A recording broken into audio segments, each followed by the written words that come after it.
عاشقان امام حسین علیه السلام در سوگ مولایشان عاشقانه میتبند و میسوزند.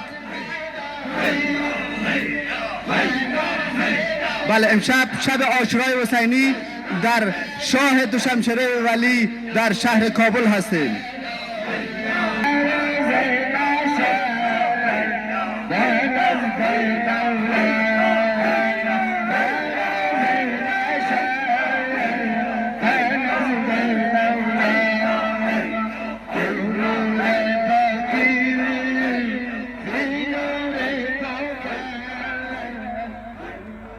امشب شب عاشورا در تمام تکه‌خانه ها و مساجد شهر کابل عزاداری برپا هست و شما بیننده های عزیز رادیو و تلویزیون راه فردا در کشور عزیز ما و همچنان در خارج از کشور ما برنامه تکه‌خانه را در شب عاشورا مشاهده میکنین و میشنوین و میبینین که عزاداران حسینی چگونه در سوگ نواسه پیامبر گرامی اسلام عزاداری میکنند.